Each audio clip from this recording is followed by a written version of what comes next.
Progetto sostenuto dalla Fondazione Cassa di Risparmio di Padova e Rovigo, nell'ambito del bando Sportivamente Più.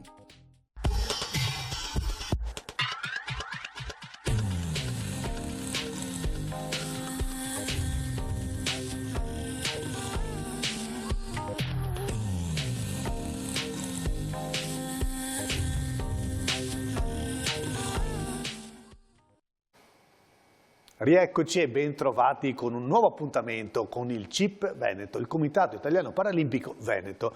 Oggi una nuova disciplina che andremo a vedere insieme. E con me c'è sempre lui, il grande, l'unico, il presidente del CIP Veneto, Ruggero. Ciao, come stai? Carissimo, molto bene, molto bene. Bene, mi fa piacere rivederti anche oggi. Oggi andiamo a parlare di una disciplina un po' particolare, il sitting volley. Di cosa si tratta? Sì, il sitting volley è una disciplina che si pratica non da molti anni e che però vorremmo sviluppare perché è davvero una disciplina bellissima. È la disciplina che come gioco di squadra l'Italia ha portato a Parigi. Caspita. Però, ahimè, non siamo riusciti a entrare. Adesso ne parliamo con il nostro atleta. Chi andiamo a incontrare? E quindi abbiamo Mattia Cordioli. Perfetto, allora a tra pochissimo dopo lo stacchetto con Mattia Cordioli. Lo sport è per tutti, per coloro che hanno passione e determinazione a superare le sfide della vita. Il Comitato Paralimpico Veneto, tramite le società, è impegnato a sostenere le persone con disabilità attraverso lo sport. I nostri atleti praticano diverse discipline, partecipano a competizioni nazionali, internazionali e alle Paralimpiadi. Il CIP Veneto auspica che sempre più persone disabili si avvicinino allo sport, scoprendo la voglia di competere e divertirsi. Ti aspettiamo, contattaci.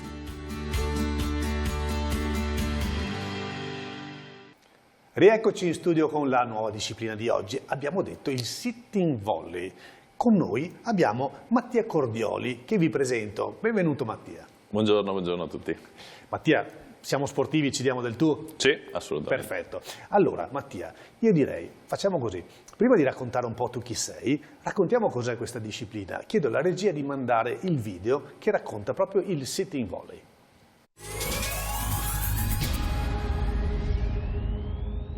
Inventato negli anni 50 in Olanda, il sitting volley ha fatto il suo debutto paralimpico con le squadre maschili nel 1980 e con le femminili nel 2004. Rispetto al volley, la versione sitting si svolge in un campo più piccolo e con una rete più bassa.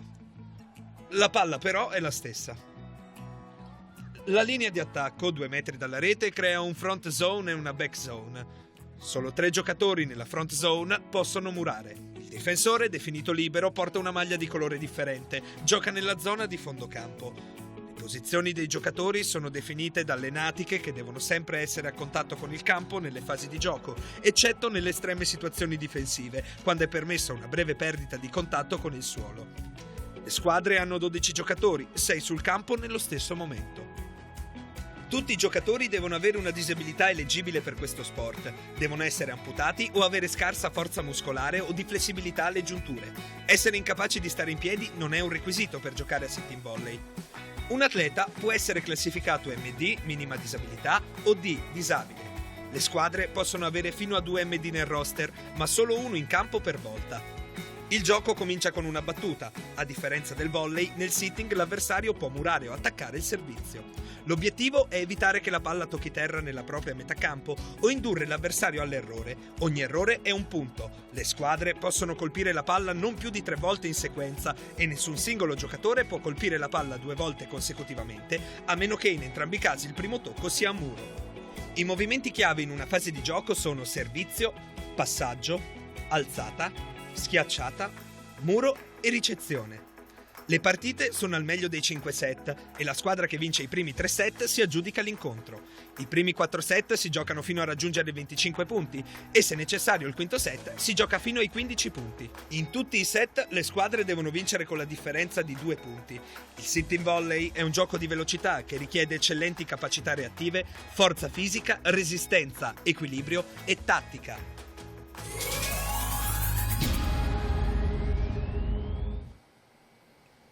Bellissimo, questo sitting volley già mi piace. Allora, abbiamo con noi Mattia. Mattia è un atleta, è stato con la maglia azzurra nel campionato europeo di Caorle, nel torneo internazionale di Assen in Olanda 23-24, nella Nations League 2024.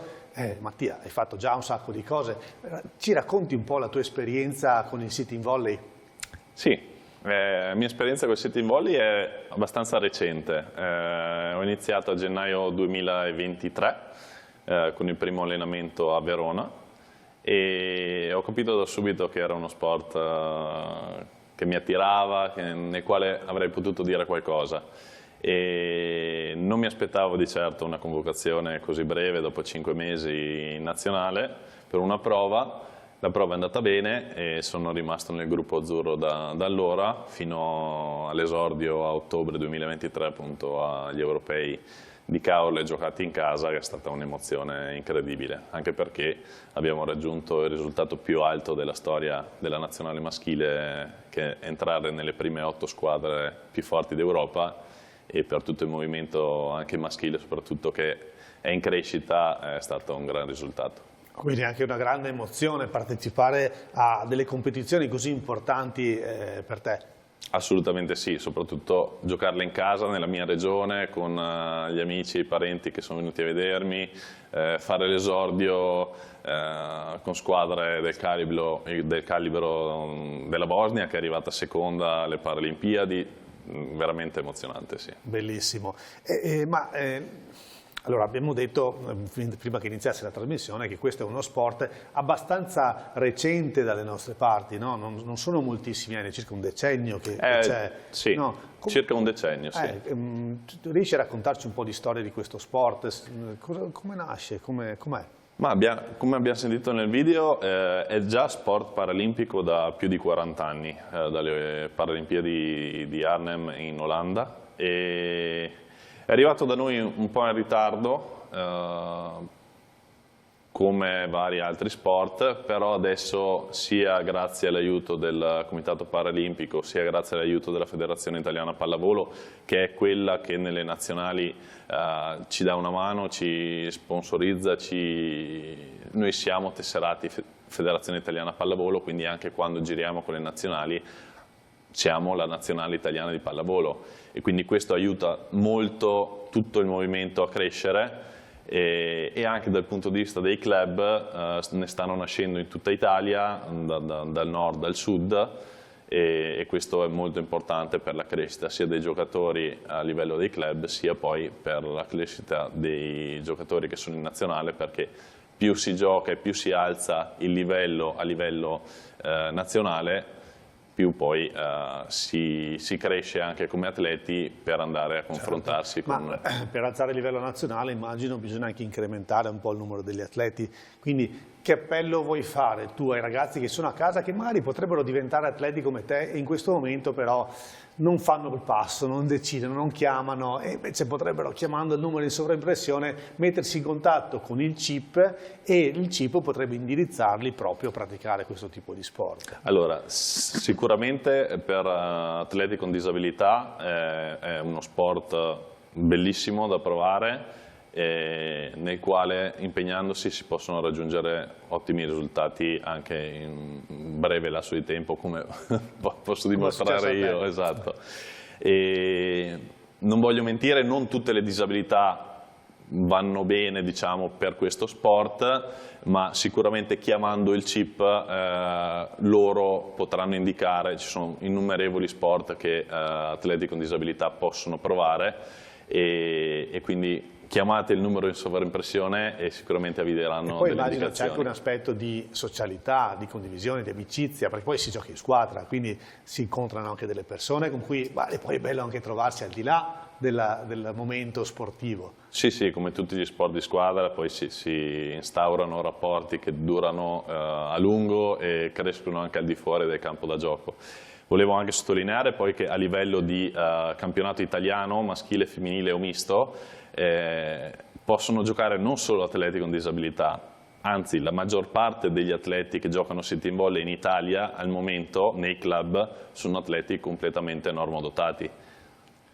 Quindi è interessante, perché così si conoscono anche persone che non solo che hanno disabilità, ma anche altre, e quindi a livello sociale penso sia ancora più bello. Sì, è uno degli sport, è considerato uno degli sport più inclusivi al mondo, proprio perché permette a livello di club nazionale di accogliere tutti, di giocare tutti insieme con le stesse regole, con gli stessi obiettivi, con le stesse difficoltà. Sì. Fantastico. Allora, io ringrazio Mattia di essere stato con noi a raccontarci il sitting volley e diamo appuntamento, Mattia, salutando tutti, alla prossima puntata, dove vi racconteremo un altro sport, una disciplina diversa, sempre paralimpica, sempre con il CIP Veneto.